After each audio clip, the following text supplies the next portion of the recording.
Yeah. We shall wait and see. It was true, yeah.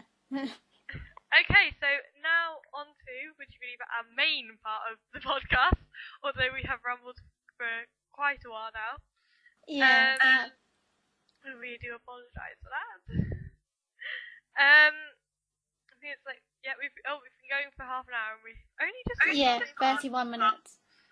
Typical. Yeah, it's true. Right, so our main part, wanted opinions. So basically we're going to discuss our opinions on various things that the Wanted's been up to, or have been said, or just anything about the guys as a band, or related to that kind of thing. So first up is them being a manufactured boy band. Now they've said that they're almost quite proud of the fact they're manufactured. They're not going to deny it or anything. They're quite impressed by that, and they think it's going to be very different from what people usually think about manufactured boy bands. What do you think about that? They sound more different to manufactured boy bands too. I think like their sound doesn't sound manufactured to me. No, and they look so comfortable. I mean, All Time Low, I don't think they wrote that one, but they look so comfortable singing it, and so it's as though and they're so into it. It's as though they did write it, almost. Yeah, so. Bit unlike Westlife, who just do loads of cover songs. Yeah. And they look like a boy band. I don't think the Wanted do look like a boy band. You get me? No. Yeah, no, I understand exactly where you're coming from. I do think it's good though that they're kind of going, well, yeah, we're manufactured, so what? Because I think now that there's JLS, that people are kind of boy bands are becoming cool again, and so we're going to see more manufactured boy bands.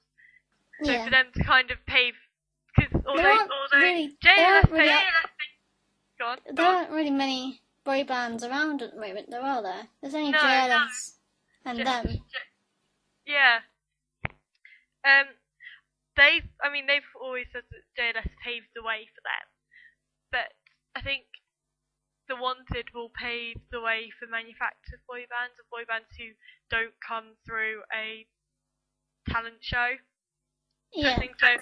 Yes, JLS paves the way to make boy bands cool, but then the Wanted are far behind them, helping them bring that back.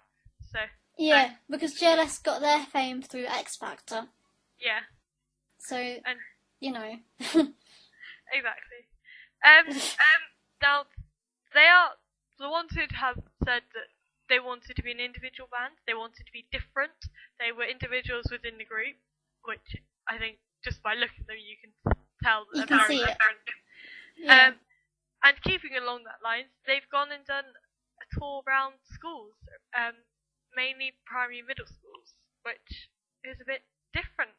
Yeah, that's how I first heard about them even doing a school for a school tour. I don't know how. I just randomly landed on their video on YouTube, and it was them doing a school tour, and I was like, what? Why is a band doing a school tour? But I guess it sort of gets them noticed, and it's like they're aiming to those sort of ages, I'm guessing, so yeah, why not? It's a bit random, but it is a bit random, but it'll make people remember them, and the kind of, I know if they'd come to my school, I'd go home going, that band came to my school, I'm going to go and give them a listen and see what they're about, because they actually took the time to come to us and perform. They didn't want us to come to them at some big arena. So I think it's a lot, and it must have been a lot more intimate and personal, and them then taking time to make messages, say thank you to the schools as well. You can see that the school kids loved it as well, though, didn't you? Yeah. Oh yeah, definitely.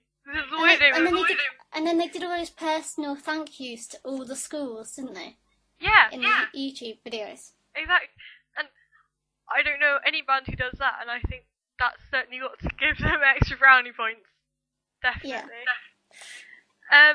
So along with their school tour, they also, well, kind of nearing the end of their school tour, they did a radio tour, going around all the radios. That's quite normal for any that band. that is quite normal, and I think that was a good move because they've gone from their target audience, or their main target audience of middle school kids, primary school kids, to teenagers and the rest of like secondary schools and college and uni. It's kind of really broad. They're really broadening themselves out and making themselves accessible to everyone. Yeah, I was quite surprised they did it quite early on as well, though. Yeah, but they're really unknown and everything. And then bam, here's The Wanted, a new boy band being on the radio all the time. I know, it's fantastic. I suppose they've got to start somewhere, haven't they? Exactly, and they're getting themselves out there early, and they're now on. They've done both those and a shopping centre tour, and bang, they're on to they've gone from on nothing on the charts to fighting for number one spot. So I know. it clearly works. And perhaps bands because they might be number one tomorrow. We don't know yet, do we? Exactly. It's a close run thing. I think they're still just at number one. Yeah, hope so. Last time I checked, that was the case anyway. Yeah. Then they finished their radio tour just as they were starting their shopping centre signing tour.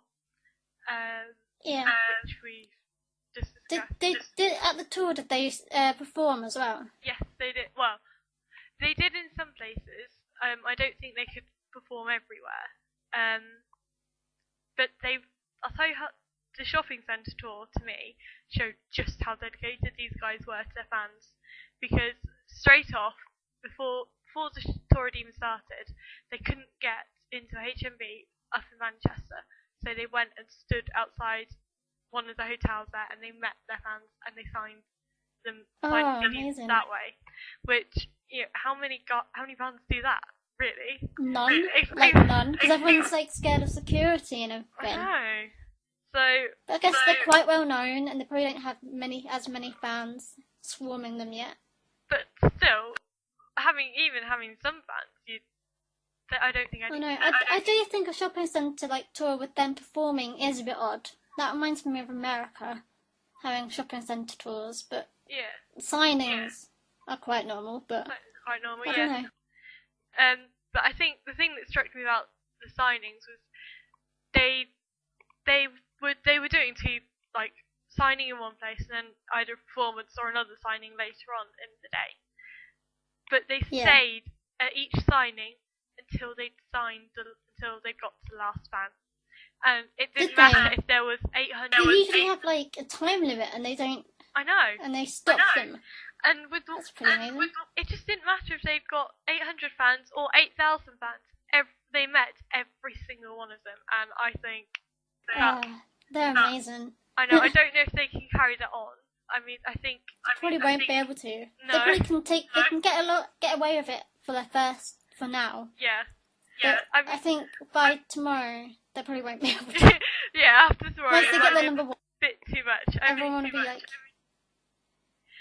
Let's just take it. Yeah. I think it was 6 hours they were in London doing signings. To think about your arms though, signing all those things. They're gonna have arthritis early. Yes, exactly. Look after themselves. Yeah,